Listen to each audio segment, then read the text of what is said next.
Inihanda ni Jiang ang kanyang paa sa susunod na hakbang, at pagkatapos ay lumitaw ang dalawang system window sa kanyang harapan, dahilan upang siya ay maging alerto. Nakakuha siya ng 5 star wish fragment, 1,000 fragment ay maaaring pagsamahin sa isang kumpletong star wish fragment. Kung ang user ay may antas ng kasanayan sa pagitan ng antas 1 at antas 3, ang pagkonsumo ng 10 star fragment ay maaaring tumaas ng isang antas, at kung ang user ay may antas ng kasanayan sa pagitan ng antas 4 at antas 6, mangangailangan ito ng 100 star fragment upang mapabuti.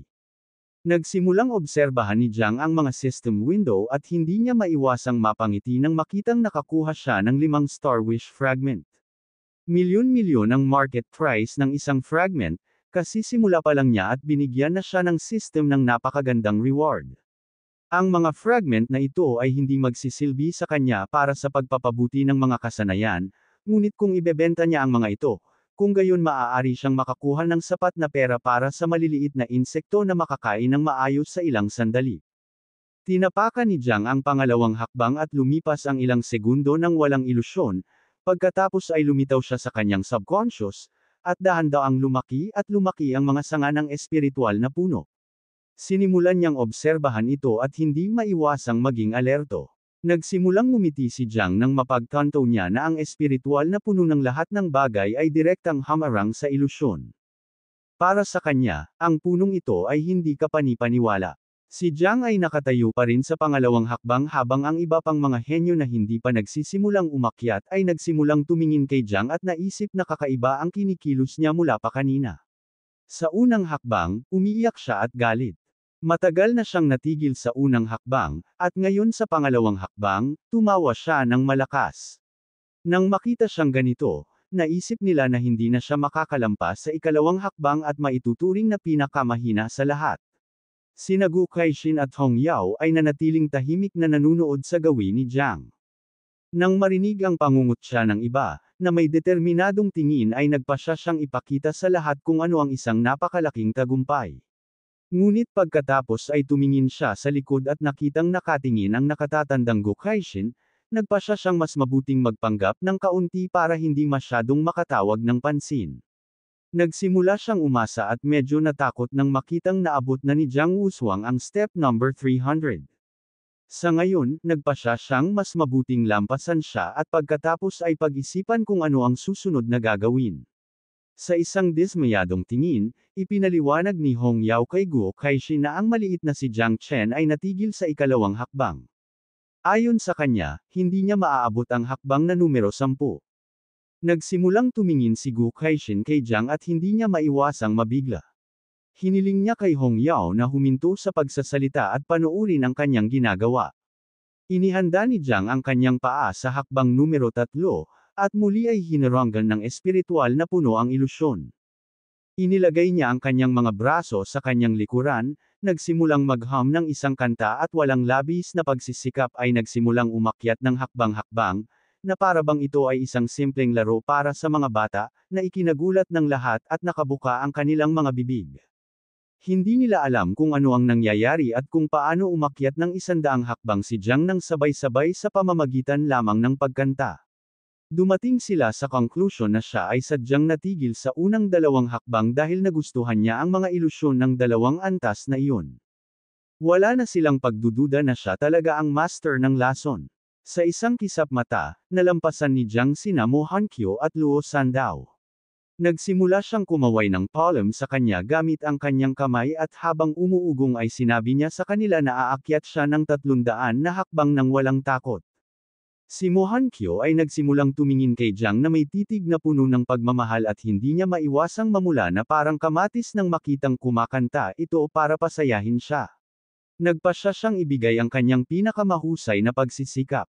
Naisip ni Luo Sandao na ang kanyang benefactor ay hindi kapani-paniwala, ngunit ang kanta na kanyang kinakanta ay masyadong nakakahiya. Nang makita ang kadalian ng pag-akyat ni Jiang, hindi maiwasan ni Hong Yao na mataranta at magpawisan. Hindi niya alam kung may mga kapintasan ang pagsusulit sa Tekso Hall. Hindi siya makapaniwala na umakyat si Jiang ng mahigit 200 hakbang ng napakabilis at hindi bumabagal.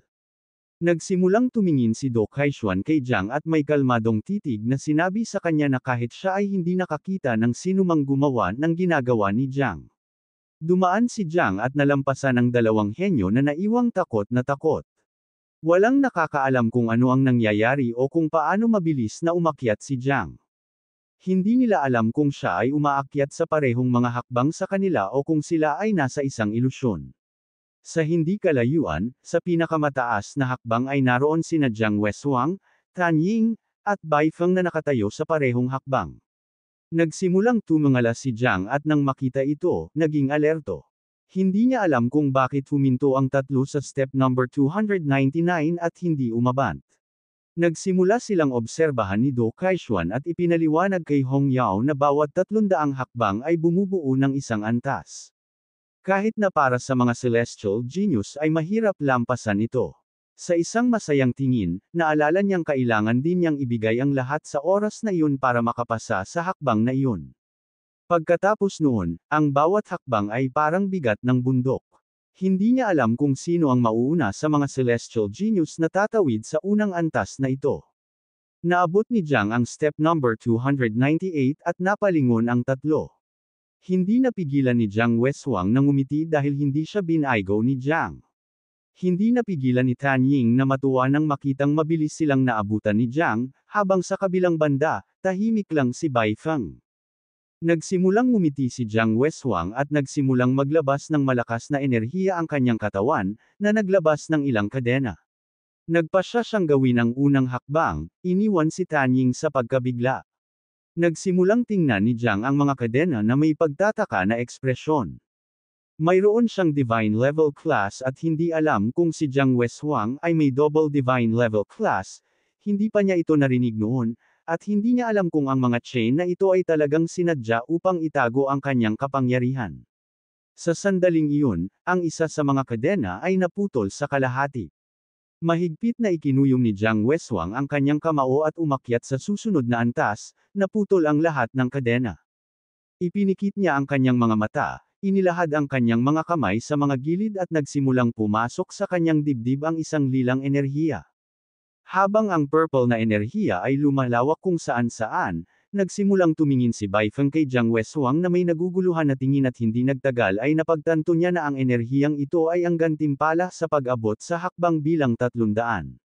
Si Tan Ying ay hindi nakaimik ngunit para sa kanya ito ay hindi nakakagulat dahil kung tutuusin, siya si Jiang Weishuang.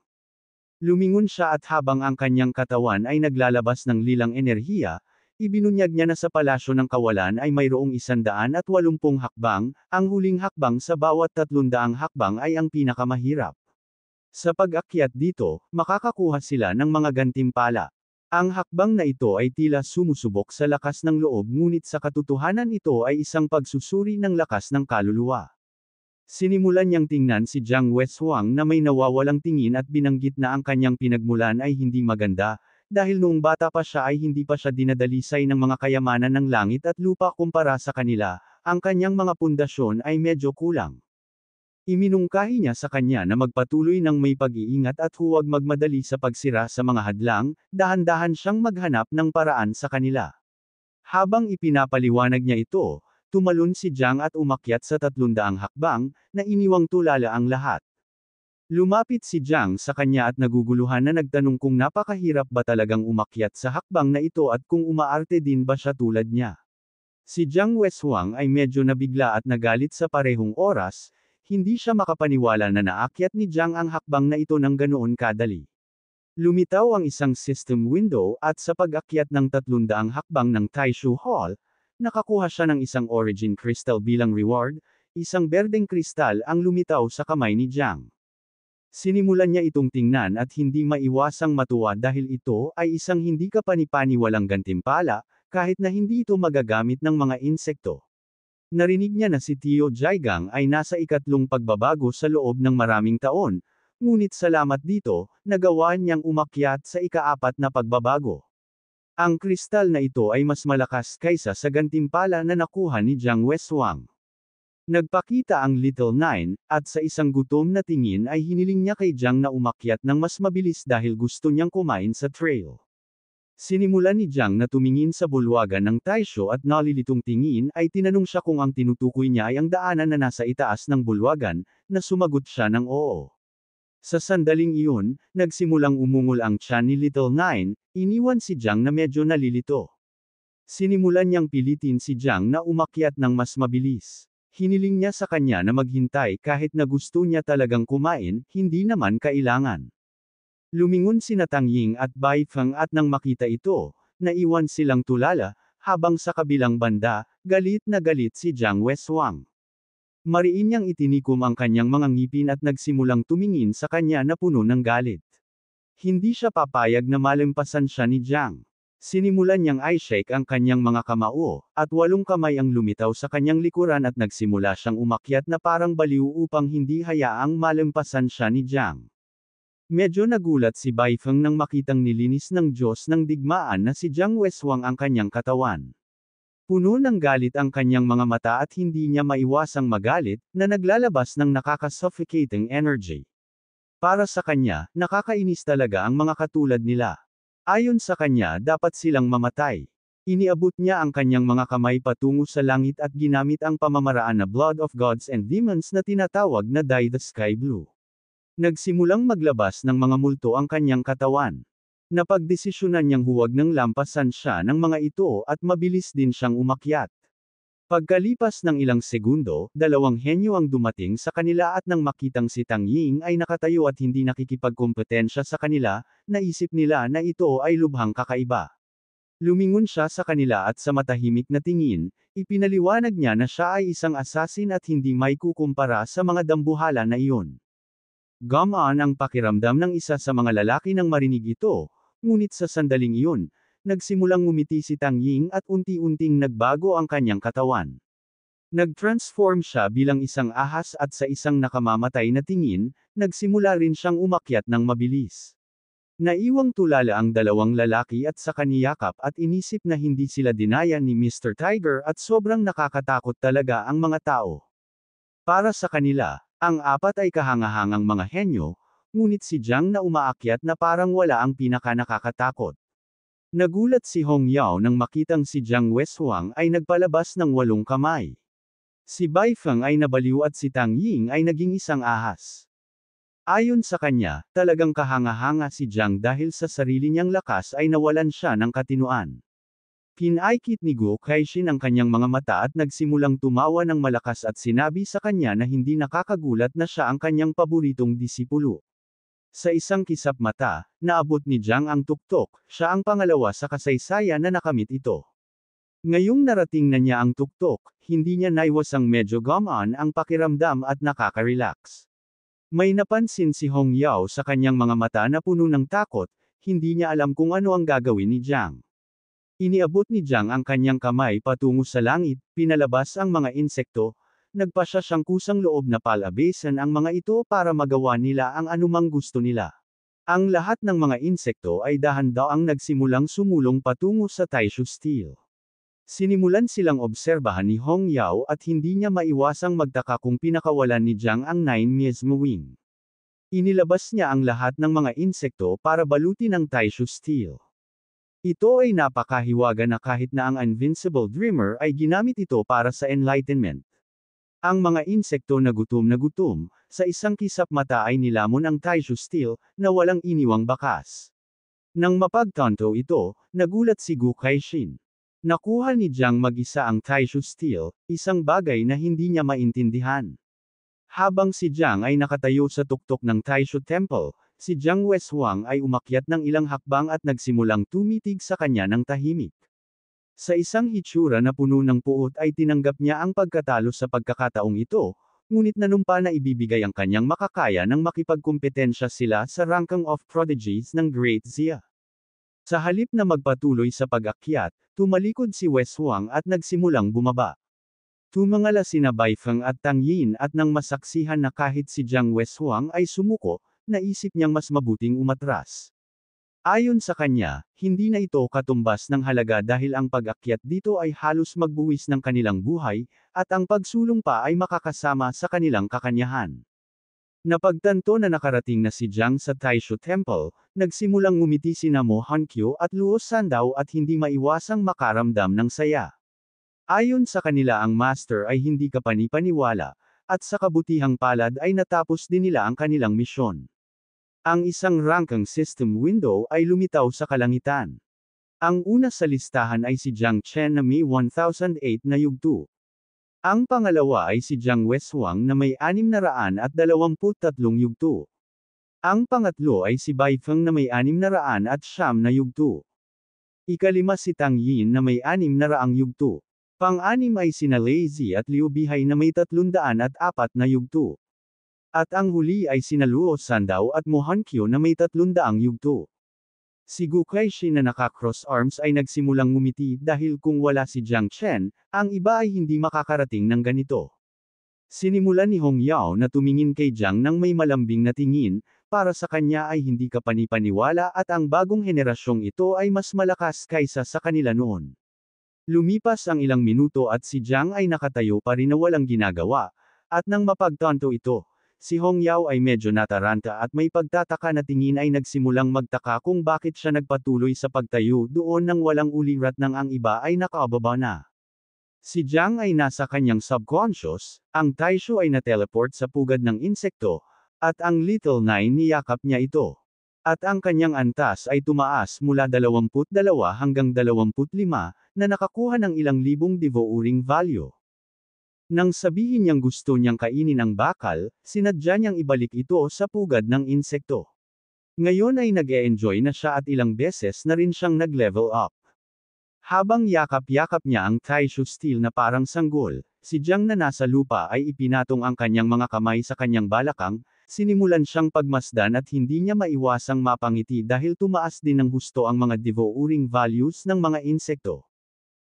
Sa bilis na ito, makakapag-breed na sila ng ikatlong henerasyon sa lalong madaling panahon. Hindi niya alam kung ang bakal at siyam na pakpak ng miasma ay konektado sa anumang paraan. Lumitaw ang statistics window ng Taishu Steel. Ito ay orihinal na isang abyssal anchor stone. Matatagpuan sa ilalim ng kailaliman, ito ay isang compact artifact at isa sa mga pangunahing asensya ng kailaliman. Ang Taishu Steel ay nagmula sa abyss at dahil ang Little Nine ay ang pinuno ng abyss, hindi nakakagulat na gusto niya ang steel ng higit sa sinuman. Lumabas si Jiang mula sa pugad ng insekto at bumalik sa realidad, at sa sandaling iyon, sa lugar kung saan naroon ang Taishu Steel, nagsimulang lumitaw ang makamandag na ambon, nang mapansin ito, naging alerto si Jiang at nalito sa parehong oras. Habang ang kanyang katawan ay napapalibutan ng makamandag na ambon, siya ay dinala sa ibang lugar. Siya ay kinilala bilang ang Panginoon ng Taishu Realm, saan man siya matagpuan. Sa isang pag-iisip, maaari siyang mag-teleport pabalik sa kaharian ng Taishu anumang sandali. Walang sinuman maliban sa Master ang makapagbukas ng mga pinto ng Taishu Hall. Medyo nagulat si Jiang at napagtanto na ang bakal ng Taishu ang susi sa kaharian ng Taishu. Siya lang ang nakakapag-teleport dito anumang oras at walang ibang makakapagbukas nito. Maaari niyang gamitin ang Taishu Hall bilang kanyang huling trump card. Umalis siya sa kaharian, tumalon at nagpa siya na mas mabuting umalis na ngayon. Napakaraming mata ang nakatingin ngayon. Gusto niyang iwasan ang pagpasok sa bulwagan sa ngayon para tingnan ito mamaya. Habang siya ay nasa ere, lumitaw sina Hong Yao at Gu Kaixin at hinawakan siya sa magkabilang braso. Hiniling niya kay Jiang na sumama sa kanya sandali. Ang lahat ng mga kalahok ng kampo ay nagsimulang tumingin sa langit at naisip na ang King of Heavenly Blade ay nakuha si Jiang, iniisip na ito ay dapat na nauugnay sa Taishu Steel. Akala ng iba, sa sobrang yabang niya nangyayari ito. Hindi kalayuan sa lugar ay may mga bundok na nababalutan ng nyebe. Pumunta sila sa ibang liblib na lugar. Sinimula ni Gu Kaixin na titigan ang isa sa 3 invincible figures of Grizia, ang Dreamer, siya lamang ang nakakapagmasid sa Taishu Steel sa paghahanap ng enlightenment.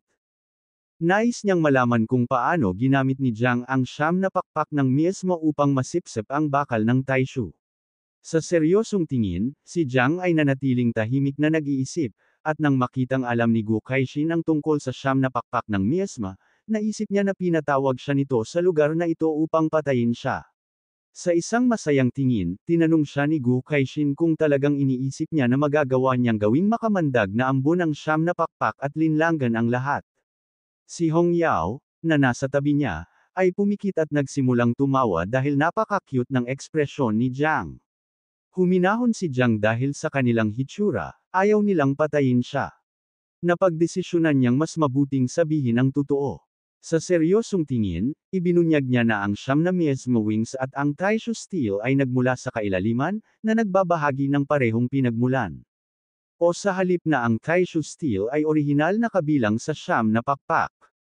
Malayo sa pagkaalarma, nanatiling kalmado si Go Kaishin at sinabi sa kanya na dapat niyang malaman ang paninindigan ng dakilang Zia sa kalamidad. Ngayon ay mayroon siyang dalawang pagpipilian.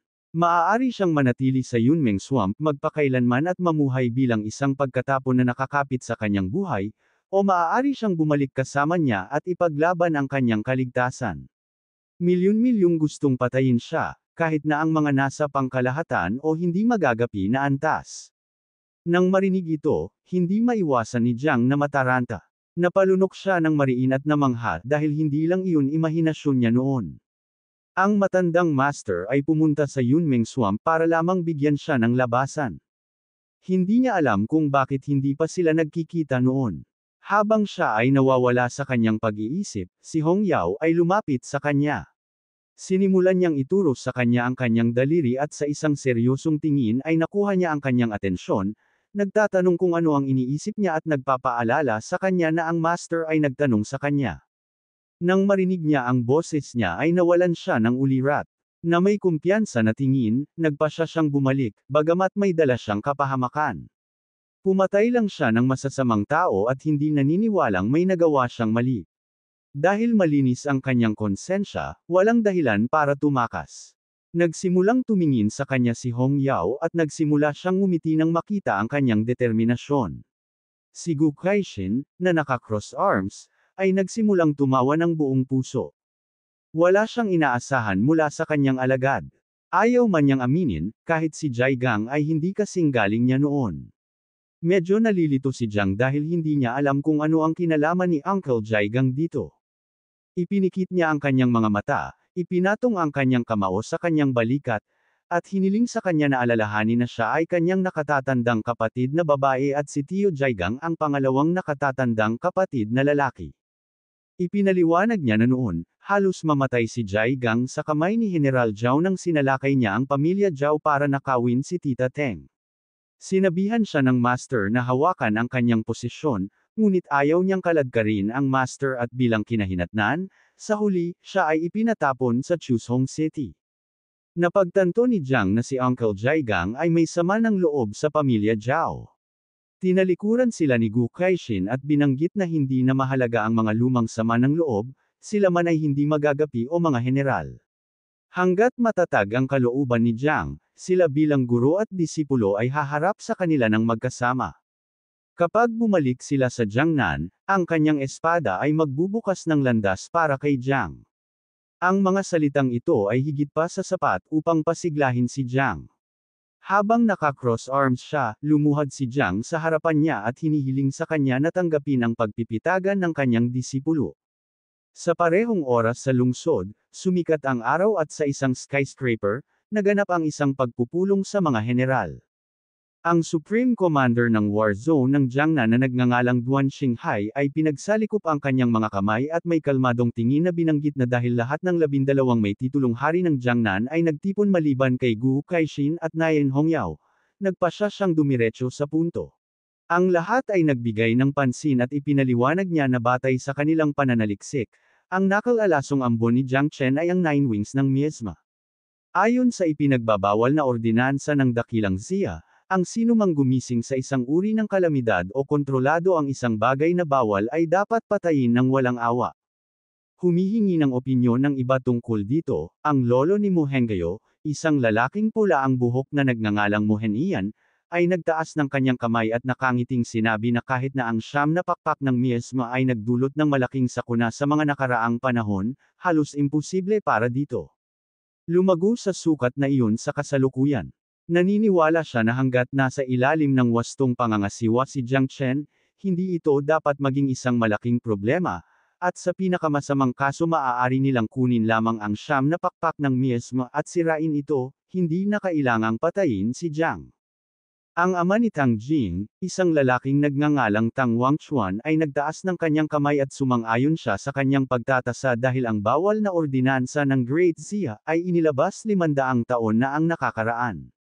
Noon, si Great Xia ay hindi kapani-pani walang mahina ngunit ngayon, si Great Xia ay malakas at maaari nilang makipag-ayos sa mga bagay na bawal ng mas flexible.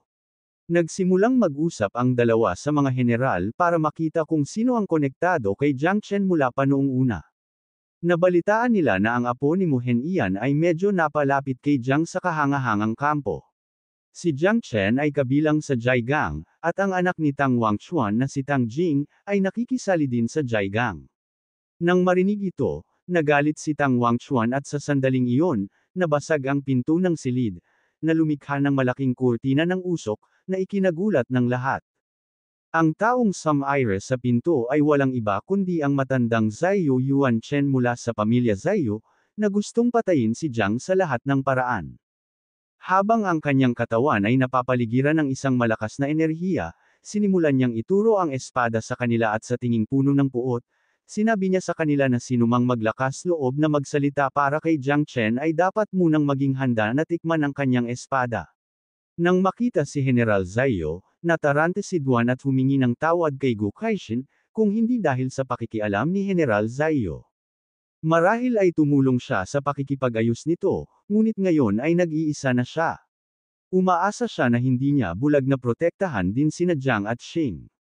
Pagkaraan ng ilang oras, dumating sina Duan, Jiaigang, at ang iba pa sa lugar kung saan pupunta ang kampo, at ipinaliwanag niya na si General Zaiyu ang nagdalaga ng Celestial Punishment Squadron. Nakatago silang lahat sa kalapit na bundok. Ayon kay Jiaigang, ito ay isang engranding senaryo at napagtanto din niya na si Jiang Chen at ang iba pa ay kailangang bumalik sa lalong madaling panahon. Sa galit na tingin, hinawakan niya ang hilt ng espada. Kung sumiklab ang labanan, sila ni Tang Jing ay magbubunot ng kanilang mga espada. Ang mga dating sama ng loob at ang mga bago ay sabay na lulutasin. Sinabi niya kay Duan Feng na nasa kamay na niya ang Night Watch ni Chu Hong. Natarante si Duan at nagsimulang makipagkamay. Noong namagitan na siya sa kasal, si Duan ang kasama niya, at ngayon ay handa na naman siyang manggulo. Si Yuan Shaokei na nakapikit, inilagay ang kamay sa kanyang baywang, at sinabihan silang huwag tumingin sa kanya at nagtatanong kung kailangan nila ng manggagamot. Si Feng na nasa tabi niya, ay pinakiusapan siyang magwala dahil nasiyahan siya sa isang magandang away at walang paraan na makaligtaan niya ito. Nakangiting tinanong ni Tang Jing ang matandang Jai na huwag maging masyadong formal dahil pamilya sila. Nagsimula siyang tumuro sa langit at nakakita ng maliwanag na liwanag, iniisip kung hindi ba iyon si Jiang Chen at ang iba pa sa di kalayuan. Hindi kalayuan sa isang bundok ay ang squadron ng matandang Zaiyu, na natagpuan ang kanilang target. Nagsimula siyang tumuro patungo sa langit gamit ang kanyang daliri at nag-utos sa makalangit na pangkat ng parusa na maghanda, at hiniling din sa mga banal na pana na maghanda sa pagbaril. Nang marinig ng mga lalaki ang kanyang utos, inilabas ng mga lalaki ang kanilang mga pana at nagsimulang tumutok sa langit. Kasabay nito, ang kampo ng Tanjiao ay nagsimulang lumapit sa lugar ng mabilis. Nagsimulang tumingin sa ibaba si Hong Yao at nang makita ang napakaraming tao ay nagsimula siyang ngumiti, dahil ang sitwasyong ito ay katulad noong pumunta si Jiaigang sa kasal. Tamang-tama ito para sa kanya dahil hindi pa siya nakakapaglabas ng husto. Nanatiling kalmado si Gu Kaixin at tinanong siya kung ano ang kanyang ginagawa. Sa dinami-dami ng taong nanunood, at least kunwari may courtesy muna at saka kumilos, kung hindi, iisipin ng mga tao na brutal ang buong pamilya nila. Nagsimulang maglabas ng orange energy ang katawan ni Gu Kaixin. Napansin ni Hong Yao na mas malakas ang kanyang hangarin sa pagpatay, iniisip na kung saan may master ay dapat mayroong isang disipulo. Sa likod nila ay si Jiang, lumingon siya sa likod at may masayang ngiti, tinanong kung ano ang opinyon niya dito, ngunit hindi man lang siya tumugon dahil naliligaw na naman siya sa kanyang iniisip. Siya ay nasa pugad ng insekto at sa paligid niya ay libu-libong mga insekto. Ang isang window ng system ay lumitaw na nagpapalim na ang pagpaparami ng siyam na mga pakpak ng miasma ay natapos na. Level 27 ang mother insect at nagkaroon siya ng supling na 5.11 million. Nang makita na ang pagpaparami ng ikatlong henerasyon ay naging isang tagumpay bago ang digmaan, nakaramdam siya ng kasiyahan, at bagaman hindi ito sapat upang talunin ang bansa, ito ay higit pa sa sapat. Hinawakan ni Hong Yao ang kanyang balikat at hiniling na huwag siyang matakot dahil kahit na hindi siya masyadong malakas, nasa kanya ang Panginoon, na nagpalabas sa kanyang ulirat. Na may pagtataka na tingin, nagsimula siyang magtaka kung ano ang nangyayari. Sinimulan niyang ituro ang bundok gamit ang kanyang daliri at ipinaliwanag na hindi siya natatakot. Ngayon lang niya nakita si Tio Jagang at ang iba pa sa bundok. Una, gusto niyang puntahan sila at bigyan ng regalo. Binigyan siya ni Guo Kaixin ng permiso dahil dadaan pa sila doon mamaya. Nang marinig ito, nagsimula siyang ngumiti, at habang ang kanyang katawan ay napapalibutan ng makamandag na ambon, siya ay tumalon at nagsimulang bumaba. Sinimulang obserbahan ni Watchwang si Jiang at may pagtataka na tingin ay nagtanong na hindi siya mamatay dahil hindi pa siya sapat na nakikipaglaro sa kanya. Napagtanto ni Tang Ying na siya ay nagkaroon ng kalamidad at hindi na nakapagtataka sa kanya na nagawa niyang patayin si Xiao Bihan sa isang iglap. Medyo nag-alala si Bai Feng sa kanya dahil ayaw niyang mamatay ang pangalawang tao sa buong kasaysayan ng dakilang Exi na nakatapos sa hagdan ng kawalan. Nagsimulang dumistansya si Jiang sa kanila. Nagsimulang tumingin sa kanya si Mo Han Kyo. Hindi alam ng kanyang amo kung tutulong ang kanyang lolo o hindi. Sinabi ni Luo Sandaw na nasa tabi niya na ang pag-aalala ngayon ay walang silbi. Ang antas ng digmaang ito ay isang bagay na hindi nila matulungan. Higit pa sa sapat na ang pagiging walang problema.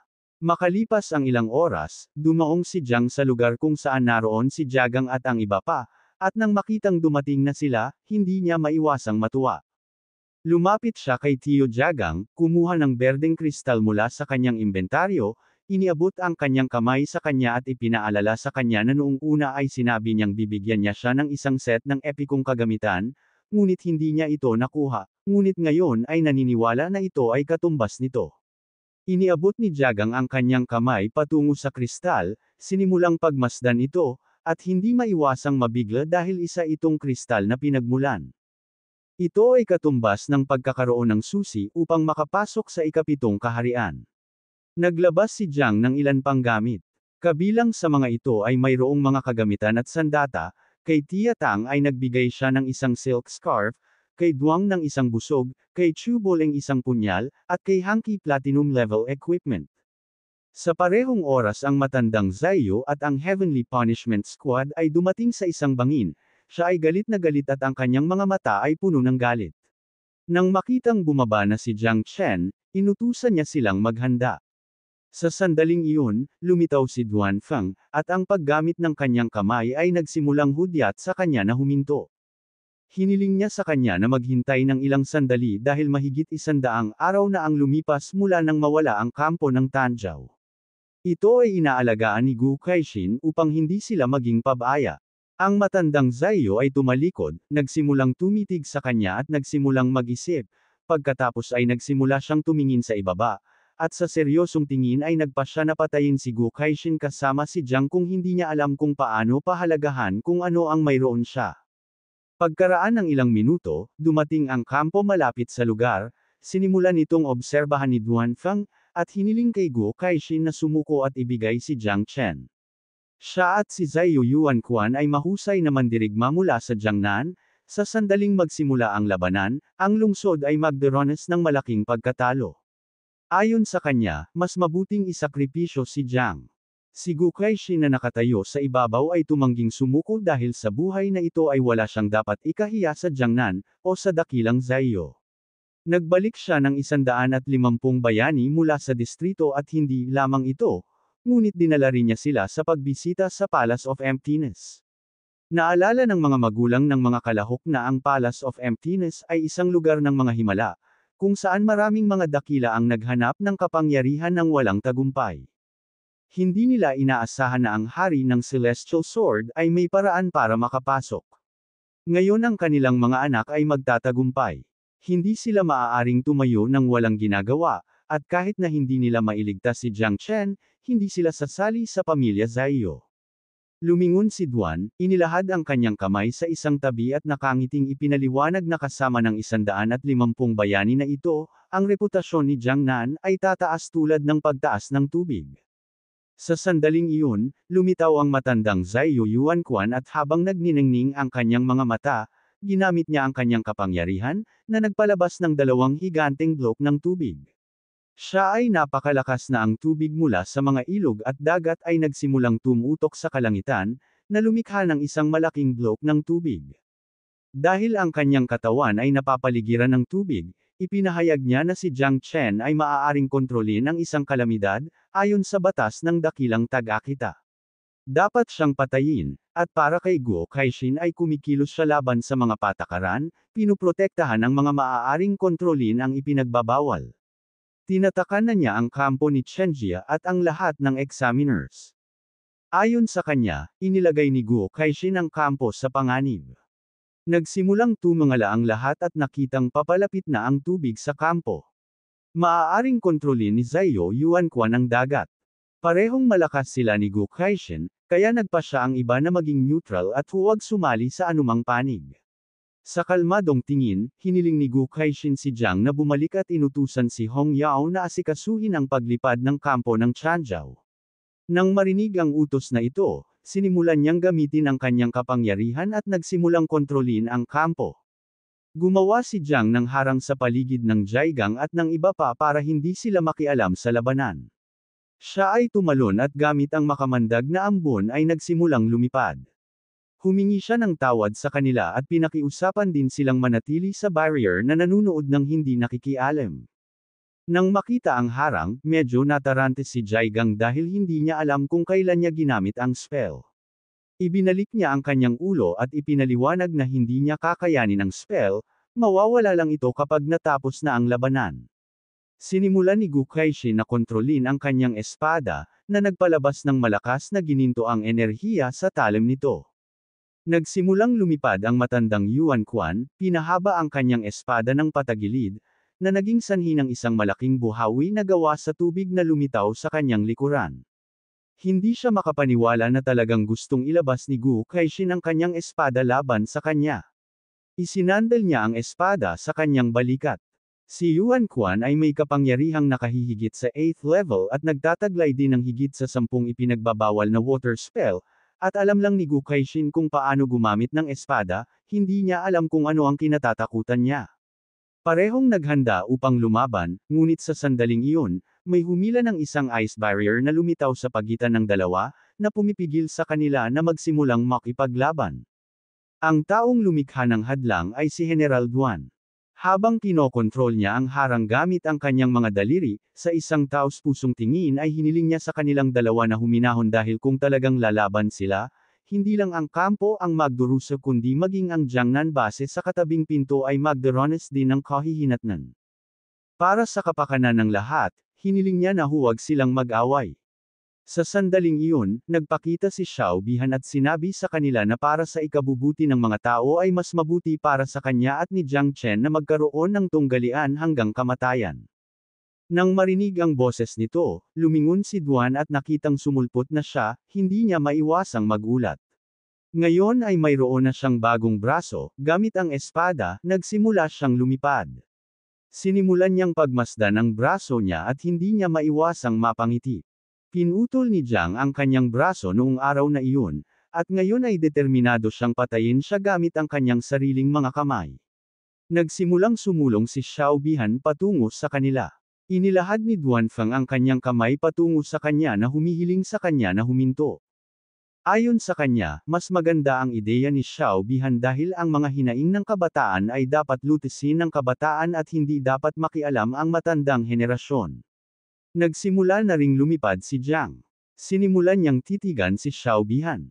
Alam niyang hindi siya sapat para magkaroon ng 1 versus 1 deathmatch, kaya tinanong niya kung ano ang kanyang mga kondisyon. Nagsimula siyang ngumiti at naisip na siya ay isang napakatalino na bata. Ang kanyang dalawang kondisyon ay hindi niya magagamit ang Little Nine o ang kanyang lason. Si Xiao Yuanchen ay nagsimulang lumipad at hindi napigil ang tumawa ng malakas, dahil hindi nakakagulat na siya ay kanyang apo. Ginagawa nila ito para sa kapayapaan ng Jiangnan at para sa kapakanan ng mga tao.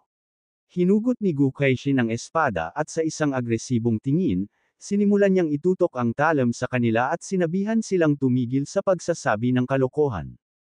Dahil lamang sila sa isang mataas na moral na batayan ay hindi nila magagawa ang gusto nila. Naghanda siyang lumaban at kinukutya si Yuan Chen na sinasabi na kung mayroon siyang lakas ng loob ay dapat na niyang itigil ang panggigipit sa mga bata at halika na labanan siya.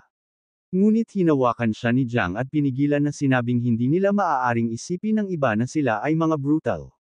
Sinimulan niyang ituro ang kanyang sarili gamit ang kanyang daliri at may kumpiyansa na tingin ay ipinahayag na hindi niya kailangan ng kalamidad para manalo, dahil mayroon siyang ibang paraan ng pakikitungo sa kanya. Nang marinig niya ito, medyo natarante siya at nagtanong kung ano pa ang paraan para harapin siya. Pinaalalahanan siya ni Jiang na sinabi niyang ituturo niya sa kanya ang isang lihim na pamamaraan. Nagulat si Guo Kaixin nang makitang gusto niyang matutunan ang teknik ngayon. Si Hong Yao, na lumilipad, ay nagpanik at naisip na nagbibiro siya dahil tumagal siya ng higit sa 10 taon upang malaman ang sikretong pamamaraan at hindi pa rin nakakabisado ni Jiaigang ang pamamaraan hanggang ngayon. Nagsimulang tumawa si Jai Obeihan at kinukutya si Jiang na nagtatanong kung gusto niyang maghintay siya ng 10 taon upang matutunan niya ang pamamaraan. Nagsimula siyang ngumiti at sinabing hindi na kailangan, 5 minuto lang ay sapat na. Nagalit si Gu Kaixin at nagsimulang sumigaw. Ipinaliwanag na ang estilo ng espada ay hindi isang bagay na mabilis na matututunan. Nagsimulang tumawa si Jai Obeihan habang sa kabilang banda, nanatiling tahimik si Yuan Chen. Kinuha ni Jiang ang espada ni Gu Kaixin, kinuyam ang isa pa niyang kamao, at may kumpiyansang ngiti na hiniling sa kanya na ituro sa kanya ang pamamaraan. Nagsimula siyang tumingin sa espada at tumahimik. Sa sandaling iyon, nagsimulang tumunog ang espada at nang mapagtanto ito, nagulat siya. Sinimulan niyang tingnan si Jiang na may nalilitong tingin at hindi nagtagal ay napagtanto niya na siya ang naging sanhi ng taginting ng puso ng espada sa espasyo ng kawalan.